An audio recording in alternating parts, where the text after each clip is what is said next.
나의 머리 드시는 자, 나의 머리 드시는 자라는 제목으로 하나님 말씀 전하겠습니다. 시편을 읽을 때 우리가 시편의 그 내용을 이해하는데 도움이 되는 중요한 것은 누가 썼는가, 누가 썼는가를 모르는 시편도 많지만 또 많은 시편은 누가 썼는지를 알 수 있습니다. 그러면 우리가 그 사람을 알면 무슨 말을 하는지 우리가 이해하기 쉽습니다. 미국에 처음 왔을 때 우리가 그 영어를 접할 때 어려운 것 중에 하나가 모르는 사람으로부터 전화를 받는 겁니다. 사람을 알면 그 사람의 목소리도 익숙하고 대충 얼굴을 보면 또 무슨 말을 하는지 느낌도 오는데 모르는 사람부터 전화가 오면 그 사람의 목소리도 익숙하지 않고 발음도 익숙하지 않고 더군다나 그 사람이 뭘 하는 사람인지도 모르면 더 힘들었던 기억이 나지 않습니까? 그러니까 마찬가지입니다. 시편도 누가 썼는지를 먼저 알면 사람을 아니까 그 사람이 이랬던 사람이지. 그러니까 훨씬 이해하기가 쉽습니다. 저자가 누구인지를 먼저 봐야 되고 또 그리고 그가 어떤 상황에서 그 시편을 썼는지 굉장히 중요합니다. 어떤 상황이 있습니다. 어떤 상황에 빠졌을 때 하나님의 도우심을 어떻게 체험해서 또 어떤 마음의 소원을 가지고 기도하며 하나님께 무슨 말을 했는지 그걸 알면 굉장히 쉬워집니다. 시편 3편을 쓴 사람은 다윗입니다. 다윗이 어떤 상황에 썼냐? 그의 아들 압살롬이 왕위를 빼앗으려고 반란을 일으켰을 때 도망쳤는데 그 도망치는 그 비참한 상황을 생각하면서 그리고 그때 하나님이 역사하셨던 그 놀라운 은혜를 생각하면서 시편 3편을 썼습니다. 다윗이 그런 곤란한 상황에서 하나님의 은혜를 체험하고 그러니까 그 하나님이 은혜를 베푸시는 원리와 또 그 역사하심이 다윗에게 그때 나타난 거죠. 우리가 다윗은 아니지만 다윗에게 은혜를 베푸신 그 하나님이 우리의 하나님이기 때문에 우리도 어려움에 처했을 때 우리가 하나님으로부터 무슨 은혜를 어떻게 기대해 볼 수 있는가, 바로 그 부분을 우리가 오늘 시편을 통해서 배울 수가 있는 것입니다. 아들이 반란을 일으켰으니까 그게 부자 간의 싸움이 그렇게 심각했겠습니까? 그래도 아버지와 아들인데. 아니, 그런 문제가 아닙니다. 압살롬이 아들이긴 하지만 함께 반란을 일으키는 사람들은 분명히 반역 세력입니다. 만일에 그 반란에 성공하지 못하면요, 다윗이 압살롬은 살리고 싶은 마음이 있겠죠. 그러나 그 난에 가담한 사람은 한 명도 살아남지 못합니다. 그의 가족들은 전부 노예가 되거나 종이 됩니다. 그러니 그 반란에 가담한 사람들은 보통 마음으로 하겠습니까? 죽기 아니면 살기로 하는 거죠. 또 다윗의 압살롬 편에서도 마찬가지죠. 또 반대편에서도 마찬가지죠. 혹시 다윗이 지면 다윗은 아버지니까 그래도 또 인륜이 있지 않습니까? 살려놓을 수도 있죠. 그런데 문제는 다윗과 함께하는 신하들은 전부 죽는 겁니다. 안 죽을 수가 없잖아요. 반란을 일으켜서 성공한 사람들이 구세력을 남겨놓을 수가 없잖아요. 그러니까 지금 수십 가문이 떼죽음을 당하는 상황이에요. 그러니까 이건 결코 아버지와 아들의 싸움 정도가 아닙니다. 이것은 아주 그냥 피가 강물처럼 흐르게 되는 그런 일이죠. 그러니까 일이 보통 일이 아닙니다. 다른 사람도 아니고 아들이 이런 일을 일으켜가지고 다윗이 지금 급히 쫓겨가잖아요. 다윗의 인생에서 가장 구겨진 장면이 바로 이 장면입니다.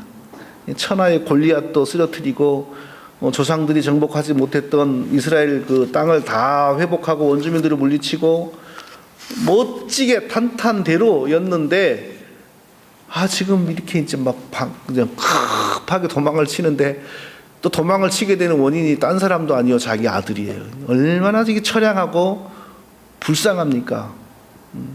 바로 이런 상황 속에서 다윗이 하나님의 은혜를 어떻게 체험했는지, 자, 오늘 우리가 한 가지 중요한 사실을 살펴보겠습니다.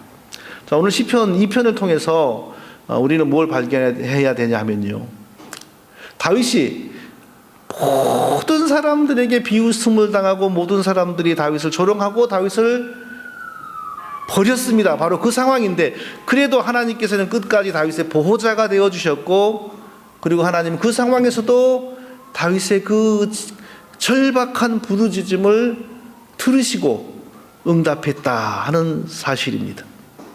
바로 그 하나님이 우리의 하나님이죠.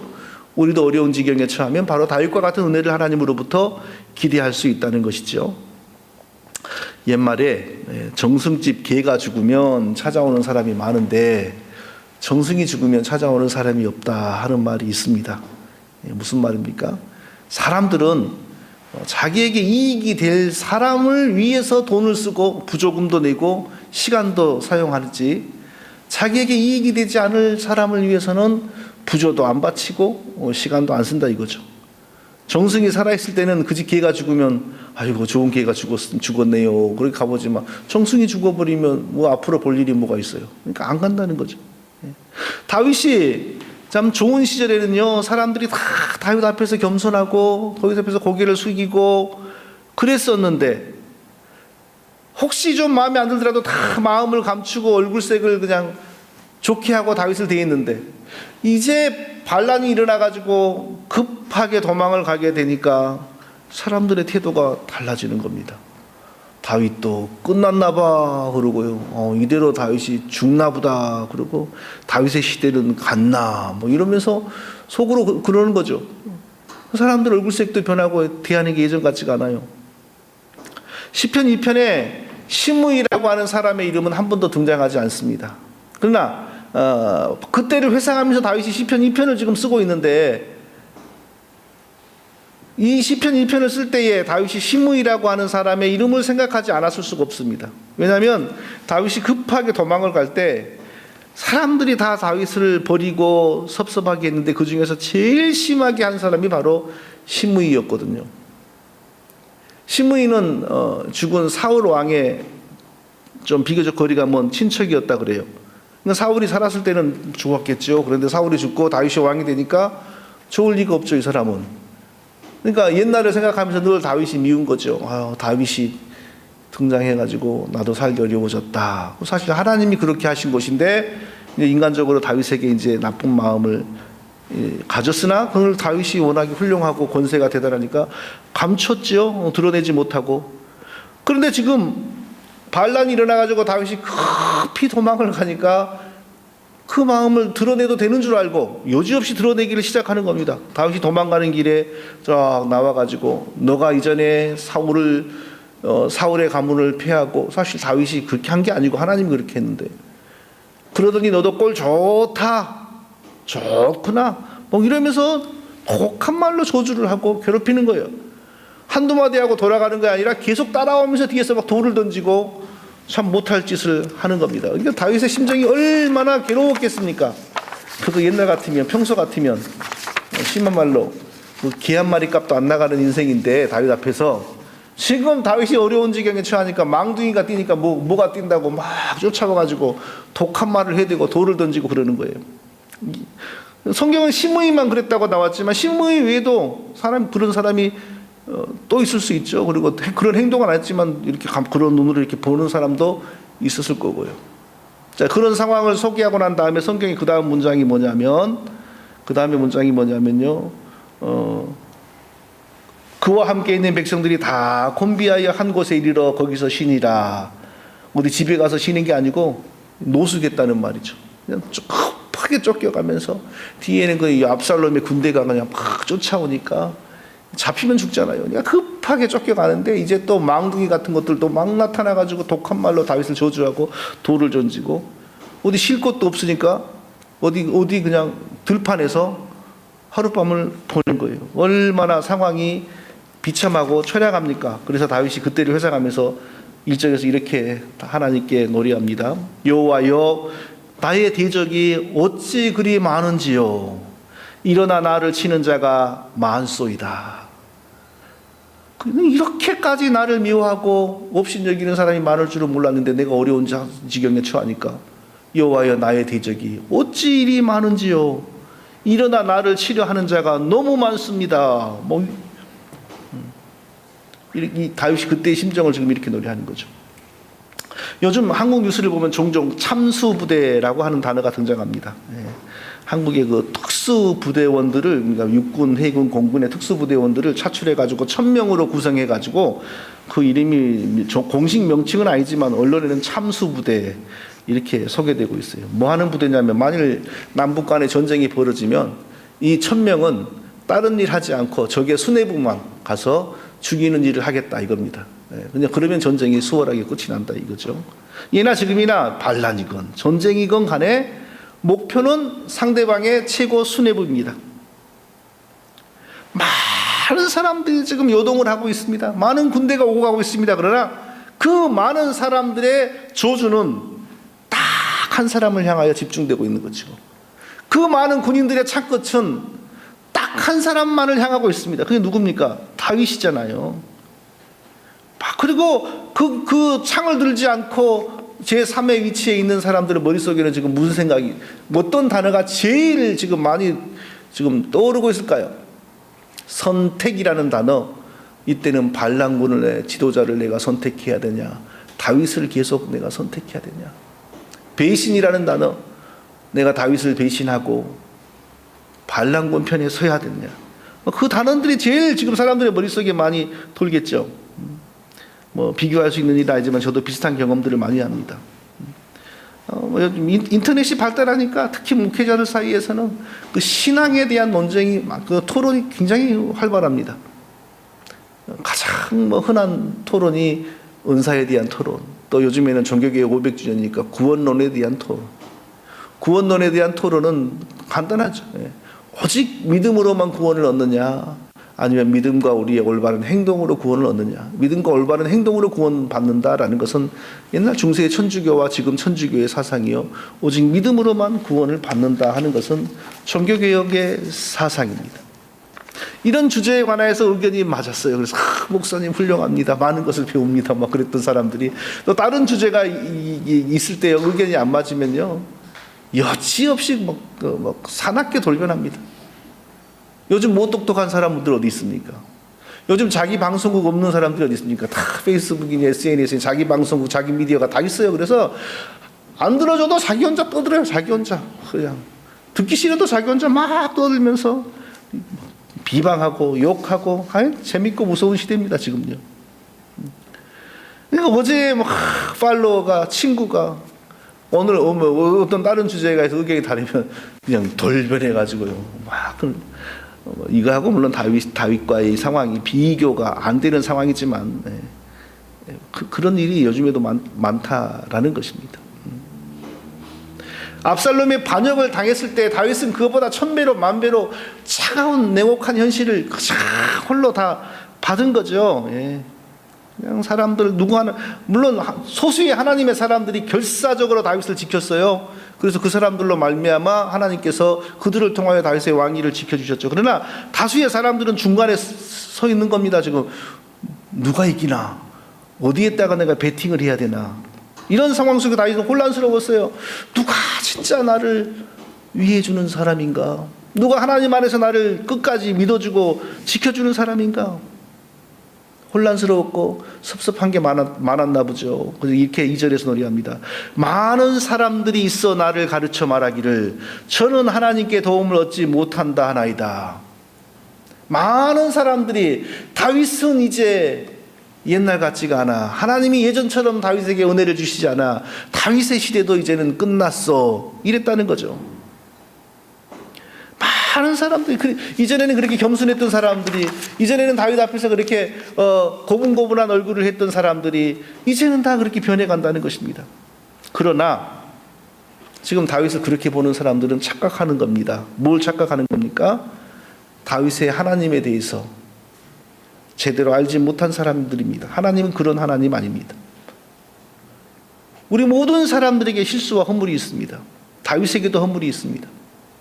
지금 이런 일이 왜 벌어지고 있습니까? 결국은 밧세바 사건 때문에 지금 일어나는 일이거든요. 그 사건의 연장선상에서 하나님이 징계하시는 거예요. 역시 주연손으로 오시네. 지금 분명히 저기 앉을 겁니다, 오시면. 그 연장선상에서 벌어지는 일이거든요. 그러니까 하나님이 징계는 하실지라도 절대 다윗에게서 왕위를 뺏어가는 하나님이 아닙니다.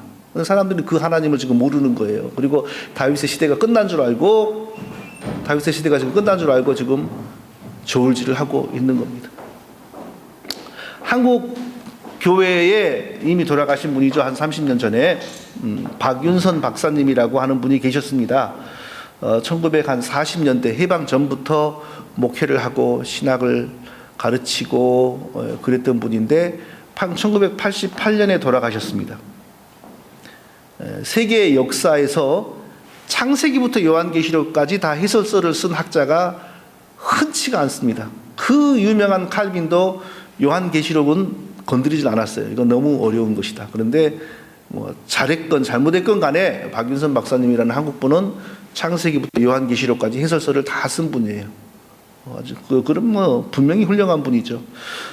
88년에 돌아가셨는데 87년에 목회를 딱 50년 목회한 지가 신학하고 목회한 지가 50년 되던 해에 특별히 하나님께 많은 책을 내게 하고 또 목회를 하고 가르치게 하신 것에 대해서 감사하는 자리가 생겼어요. 이분이 여러 사람들과 함께. 근데 그 자리에서 뭐라고 그랬냐면 저는 83년 묵은 죄인입니다. 그랬다 그래요. 83년 묵은 죄인입니다. 인생이 아무리 훌륭해도 하나님 앞에서는 죄인입니다. 아무리 신앙이 훌륭해도 하나님 앞에서 의롭지 못합니다. 사람이 아무리 자기를 빨고 빨아도 하나님 앞에서는 걸레만 못한 것입니다. 무슨 말이냐 하면 하나님께서 우리가 의롭기 때문에 사랑해 주신 것이 아니고 아무 잘못이 없기 때문에 사랑해 주신 것 아닙니다. 우리가 죄인인 거 아시고 구원에 놓은 후에도 여전히 죄의 속성을 가진 것 하나님이 아십니다. 우리의 머리칼의 숫자도 아시고 멀리서도 우리 속을 꿰뚫어 보십니다. 그럼에도 불구하고 우리를 향한 하나님의 사랑이 결코 변하지 않은 이유는 우리의 자격으로 우리를 구원한 것이 아니고 우리가 믿는 예수 그리스도의 피로 우리를 구원했기 때문입니다. 그 피가 하나님과 우리 사이에 언약이 된 겁니다. 이 피가 있는 한, 이 피를 믿는 한 결코 우리를 버리는 일이 없고 우리에 대한 사랑을 후회하시는 일이 없을 것이라고 약속하셨습니다. 그 피를 흘리신 예수님이 지금도 하나님 보좌 우편에서 하나님께 계속 우리를 위하여 부탁하십니다. 제가 저들을 위하여 이미 피를 흘렸습니다. 저들의 행위를 보지 마시고 저들의 하는 말들을 보지 마시고 내가 저들을 위하여 흘린 피를 보시고 끝까지 사랑해 주십시오. 그러므로 절대 우리의 구원은 취소되는 법이 없고 절대 우리를 향한 하나님의 사랑은 돌이켜지는 법이 없습니다. 우리가 잘못하면 회개시키시죠. 그러나 절대 우리를 저주하고 버리는 법이 없습니다. 왜냐하면 십자가의 피를 통하여 하나님과 우리 사이에 중간에 예수님이 중재를 하셔서 완전한 언약이 체결되어 있어요. 다윗은 구약의 사람이라서 이 언약을 모르죠. 이 언약이 오지 않았죠. 그런데 이 언약의 그림자가 되는 언약을 다윗이 이미 받은 사람이에요. 하나님이 다윗에게 다윗을 아버지의 목동의 자리에서 불러 이스라엘의 목동의 자리, 왕의 자리에 세우시면서 또 다윗이 순종하고 헌신하니까 하나님이 기뻐하시면서 대대로 너가 이스라엘의 왕이 되게 하겠다. 대대로 너희 후손들이 이스라엘의 왕이 되게 하겠다. 그 언약으로 말미암아 나라가 없어져서 이스라엘의 왕이 필요가 없어졌지만 그 족보가 계속 이어지더니 나중에 그 족보에 실제로는 그 족보에 피는 한 방울도 안 섞였지만 그 족보상의 사람으로 예수 그리스도가 오셨습니다. 그리고 영원히 이스라엘 우리 하나님 나라의 왕이 되셨어요. 이렇게 중요한 언약을 받은 사람이 다윗인데 다윗이 지금 그 바세바 일로 잘못해가지고 계속 징계받는 과정인데 그렇다고 해서 하나님이 다윗을 버릴 뿐이 아니거든요. 사람들은 그걸 모르는 거예요. 하나님이 다윗을 어떻게 사랑하시고 어떻게 은혜를 베푸시고 어떻게 언약을 주셨는지를 몰라요. 그러니까 반란이 일어나서 다윗이 어려워지니까 저러다가 망하겠지. 저러다가 잡혀서 죽을려나 보다. 이제 다윗은 그만 따르자 하고 저울질을 하는 거예요. 그러나 다윗은 아는 겁니다. 하나님이 자기에게 어떤 언약을 주셨고 하나님이 자기에게 어떤 은혜를 그동안 베푸셨고 자신은 잘못한 일이 많지만 하나님이 얼마나 자기에 대해서 신실한지에 대해서 다윗은 확신을 하고 있지 않습니까? 그러니까 그 어려운 상황 속에서 이렇게 하나님께 노래했어요. 여호와여 주는 나의 방패시요 나의 영광이시요 나의 머리를 드시는 자니이다. 나의 방패, 나의 영광, 나의 머리를 드시는 자, 머리를 드시는 자. 하나님은 이렇게 표현했습니다, 다윗이. 옛날의 전쟁에서는요, 그 병체 전선에 나서는 병사들의 생명을 보장하는 가장 중요한 도구가 방패였습니다. 현대전에서는 총알이 못 뚫을 게 없으니까 방패가 소용이 없습니다. 현대전에서는 방패를 의지하는 게 아니라 누가 먼저 발견하고 누가 먼저 쏘느냐, 이게 현대전에서는 관건이죠. 근데 제가 며칠 전에 어떤 통계를 봤어요. 일반 병사들이 전쟁이 벌어지면 적군 한 명을 죽이기 위하여 총알을 보통 몇 발을 사용하냐면요, 몇 발이나 사용할 것 같습니까? 3발? 5발? 놀라지 마세요. 평균 15,000발을 사용합니다. 총소리가 하도 크고 무서우니까 아무도 정신 못 차리고 이렇게 못 쏘는 거예요. 그냥 막 대충 쏘는 거예요. 양쪽에서 누구 소리가 크냐 하고 그냥 뻥뻥 쏴대는 거예요. 그게 전쟁이에요. 아주 고도로 훈련받은 저격수들은 한 발로 한 명을 죽여요. 그러나 일반 병사들은 너무너무 이 전쟁 총소리가 크고 무서우니까요, 서로 총 가지고 있는데 누가 막 이렇게 하겠어요? 그러니까 그냥 대충 쏘고 막 쏘기 바쁜 거예요. 이렇게. 그러니까 15,000발을 쏴가지고 한 명을 죽인대요. 이게 요즘 현대전에서. 그러나 옛날에는 방패만 잘 사용하면 목숨을 부지하는 거죠. 창도 막을 수가 있고 활도 막을 수가 있고 칼도 막을 수가 있어요. 그러니까 좋은 방패를 가졌다, 굉장한 거죠. 가볍고 튼튼한 방패를 가진다는 것은 대단한 아주 무기죠. 그러니까 옛날 여호와는 나의 방패시오, 이 말을 지금 느낌으로 하면 전혀 그 느낌을 우리가 알 수가 없어요. 옛날의 전쟁터 상황에서 생각을 해야 돼요. 여호와는 나의 방패시오. 하나님이 방패가 되면 누가 그 방패를 뚫을 수가 있겠어요? 다윗이 그 정도로 하나님의 보호에 대한 경험과 확신이 있다는 거죠. 지금 내가 이렇게 반란군을 당하여 지금 급히 지금 옷도 제대로 못 입고 도망을 치지만 하나님이 나를 보호하시는데 누가 내 목숨을 가져갈까? 여호와는 나의 방패시오, 이렇게 노래하는 겁니다. 또 나의 머리를 드시는 자니이다. 나의 머리를 드시는 자니이다. 머리를 들어준다. 잘못 해석하면요, 내 목을 쳐서 내 머리를 들고 다닌다, 이렇게 해석이 될 수 있는데 그런 뜻이 아니고, 내가 지금 부끄러움을 당하고 있고, 내가 지금 수치를 당하고 있고, 내가 지금 곤경에 처해서 고개도 못 들 상황인데 하나님이 상황을 역전시켜 주셔서 내가 고개를 들고 당당히 바라볼 수 있게 해주신다, 이 뜻입니다. 그 상황을 이렇게 위급한 상황을 맞았는데도 다윗은 하나님이 나의 방패시오, 아무도 나를 해치지 못할 것이다, 나의 머리를 드시는 자니이다. 지금은 어려운 지경에 처해 있지만 반드시 이 상황이 역전이 되어 내가 당당하게 앞을 바라보게 해주실 것이다, 확신하고 있는 겁니다. 근데 아마 이때 이미 벌써 이 다윗에게 압살롬의 군대에 쫓겨가면서 어느 정도 하나님의 역사가 시작되고 있는 것을 지금 이미 느끼고 보고 있는 것 같아요. 기도에 대해서 응답해 주셨다, 이런 표현이 여기서 이미 등장하고 있어요. 4절에 보니까 내가 나의 목소리로 여호와께 부르짖으니 그 성산에서 응답하시는도다.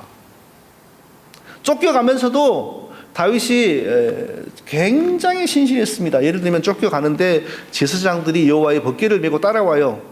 여호와의 법궤가 따라온다는 것은 정치적인 의미에서 정통성은 당신에게 있습니다. 하나님의 나라의 왕의 정통성은 당신에게 있습니다. 그러니까 우리는 당신에게 따라가겠습니다. 이건 정치적으로 다윗에게 굉장히 중요한 의미입니다. 그러나 다윗은 뭐라고 그러냐면, 따라오지 마라. 어째 하나님이 나를 따라오겠느냐? 너는 하나님을 성전에서 잘 모셔라.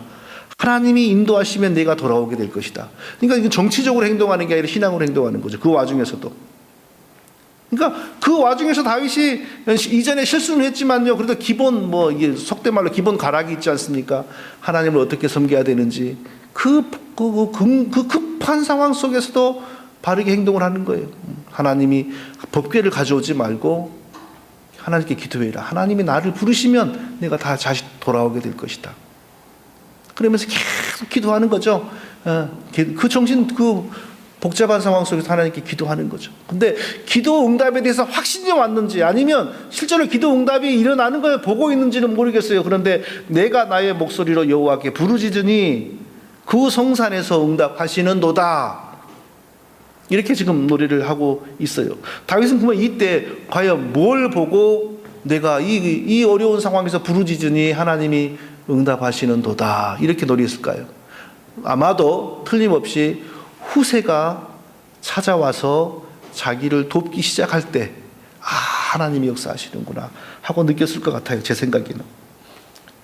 압살롬이라고 하는 그 아들 녀석이 반란을 일으켜가지고 지금 생각지 않게 크게 성공을 해버렸거든요. 근데 사실은 그 압살롬의 재능이 아니고 압살롬의 참모인 아히도벨이라고 하는 그 전략가의 작품입니다.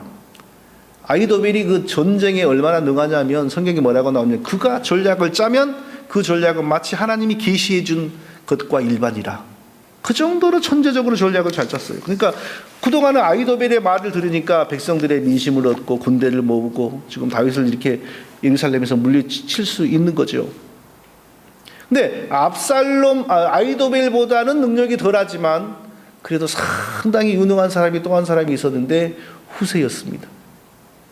다윗이 지금 미래를 보장할 수 없는 환경에 처해가지고 도망가고 있는데 다른 사람들 같으면은 압살롬으로 붙어야 되나 다윗에게 붙어야 되나 재고있을 텐데 후세가 다윗에게 용감하게 찾아온 거예요. 다윗이 찾아오자 그러니까 다윗이 하나님께서 지혜를 주는 거죠. 후세에게 너가 나를 따른다고 해서 지금 달라질 게 없다. 너가 나를 따른다고 해서 나를 살리는 게 아니다. 너는 거짓되게 압살롬에게 거짓되게 가서 투항해라. 그래가지고 압살롬과 아히도벨의 사이를 이간질 시켜라. 압살롬이 아히도벨의 말만 안 들으면 내가 살아난다. 그러니까 후세가 가잖아요. 가서 압살롬에게 지금까지는 내가 왕의 아버지를 섬겼으나 벌써 압살롬은 왕이라 그러는 거예요. 왕의 아버지를 섬겼으나 이제부터는 왕을 섬기겠습니다. 그러니까 압살롬이 좋아가지고 이제 또 받아들여요. 그런데 중요한 상황 속에서 압살롬이 아히도벨에게 이럴 때는 어떻게 하면 좋겠냐 그러면 아히도벨이 또 기가 막힌 전략을 내놓으면 후세가 나서지도 않아요. 가만히 있어요. 자기한테 물어볼 때까지 기다려요. 후세 말도 한번 들어볼까? 후세가 압살롬의 전략이 기가 막힙니다. 그런데 일반적으로 그 말이 맞는 말이지만 이 상황에서는 이렇게 하는 게 좋습니다. 그러면서 다윗이 살 수 있는 길을 자꾸 만들어내는 거예요. 그런데 하나님께서 압살롬의 마음을 어둡게 하니까 아히도벨의 말을 듣지 않고 후세의 말을 듣는 거예요. 그래서 다윗이 살아납니다. 다윗은 아마 후세가 자기에게 찾아오고 자기 말대로 압살롬에게 투항하러 가는 것을 보면서 아마 하나님의 응답이 나의 방패가 되시는 하나님께서 나의 머리를 드시는 하나님께서 이 혼란하고 급박한 상황 속에서도 나를 위해 일해 주시는구나 아마 느낀 것 같아요. 모든 일들은 다 사람이 하는 일 같이 보였겠죠. 그러나 다윗은 계속 기도하고 있었고 그 기도에 대한 응답으로 이런 일이 지금 이렇게 벌어지는 걸 보고 다윗은 내가 나의 목소리로 여호와께 부르짖으니 그 성산에서 응답하시는도다 이렇게 노래한 것입니다. 정말 다윗의 방패가 되신 하나님 있죠. 정말 결국에는 다윗의 머리를 들어주시는 하나님이십니다. 이 하나님이 지금 우리와 함께하고 계십니다. 저의 인생에서도 이런 하나님을 종종 경험합니다. 저는 30년 동안 가지고 있는 병이 있습니다. 이 30년 동안 가지고 있는 병이 사실은 저를 하나님을 잘 믿게 했고 오늘날 저를 부족하지만 있게 한 것입니다. 그런데 어떨 때 종종 그동안 그래도 내가 하나님 믿고 하나님이 주시는 사명대로 살면서 이 병이 낫지는 않고 그래도 조금씩 좋아졌는데 이제 더 이상 이 병 때문에 내가 일을 못하는가? 더 이상 하나님의 일을 못하게 되는가? 그런 생각이 탁 들 때가 있습니다. 예를 들면 이번에 허리 너무너무 아프고 막 그럴 때죠. 또 이게 구체적인 얘기는 좀 못하겠고요. 제 몸속에 있는 일이니까. 이제는 내가 수술을 받아야 되나? 이제는 이제 허리 때문에 더 이상 내가 이제 하나님도 못하게 되나? 그런 위기감을 확 느낄 때가 있어요. 그런데 그때마다 지나고 나면은 여전히 하나님이 나의 방패가 되시고 내 머리를 들어주시는 자이시다. 많은 곤란한 상황 속에서 내 머리를 들어주시는 하나님, 나의 방패가 되어주시는 하나님을 느끼게 됩니다. 어디 저뿐이겠습니까? 하나님이 자기 백성으로 부르시고 그리스도 안에서 구원해 주신 모든 성도들을 향하여 똑같은 은혜를 베푸시고 계시죠. 하나님 우리의 방패이십니다. 우리의 환난과 공경 중에서 우리의 머리를 들어주시는 분이십니다. 다윗에게 그 어려운 상황 속에서도 정말 다윗의 방패가 되어주셨고 다윗의 영광이 되어주셨고 다윗의 머리를 들어주신 그 하나님이 다윗의 기도를 들어주셨습니다. 다윗은 성산에서 하나님이 나의 기도 응답하신다 그랬습니다. 그 성산은 구체적으로 어디 있는 성산이 아니라 그냥 하나님이 거하시는 성전이나 그런 상징적인 그 얘기죠. 오늘날로 말하면 내가 기도하는 자리에 이런 뜻이라고 할 수 있고 우리 교회 이런 뜻일 수도 있죠. 우리 각자에게도 하나님은 어려움 중에서 보호하시는 방패이십니다. 그리고 도저히 내 힘으로는 일어날 수가 없다 싶은 환난 중에서도 내 머리를 들어주시는 하나님이십니다. 왜요? 예수 그리스도의 피로 우리와 영원한 구원의 언약이 체결되어 있습니다. 우리가 잘못해도 버리는 법이 없습니다. 언제나 하나님 우리의 방패이십니다. 언제나 우리의 머리를 들어주신 분입니다. 문제는 우리가 하나님 앞에 얼마나 신실한가 이거죠. 다윗처럼 이런 일을 우리가 안 당하도록 살아야죠. 하나님 앞에서 항상 신실하고 순종하고 하나님 앞에서 의롭고 거룩하기 위해 있어야죠. 얼마나 우리의 죄의 싸움에서 이기고 얼마나 성령을 의지하여 새로운 사람이 되어가는가 이게 중요하죠. 그렇게 못하면서 그냥 뻥뻥 죄에 떨어지면서 맨날 울면서 아버지 하나님 나의 방패가 되어주시고 나의 머리를 들어주시옵소서 그러면 안 되죠. 그렇게 돼도 하나님 방패가 되고 머리를 들어주시는 분이지만 그런 일을 늘 당하려고 했으면 안 되잖아요. 당하고 살면 안 되잖아요.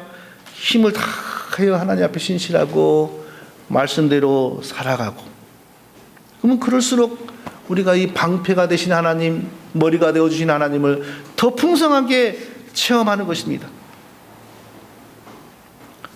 혹 지금 우리가 어려운 지경에 처해 있을지라도 우리가 하나님 앞에서 신실하면 결국에는 우리의 방패 되신 하나님을 체험하게 됩니다. 그리고 결국 끝에 가서는 우리의 머리를 들어주시는 하나님이심을 알게 됩니다. 다윗의 그 하나님이 저와 우리의 하나님이시고 지금도 우리와 함께 하시고 지금도 우리를 인도하고 계심을 확신하고 하나님 앞에서 신실하게 살아가는 우리 모두가 되시기를 예수님의 이름으로 축원드립니다. 거룩하신 아버지 하나님, 오늘도 시편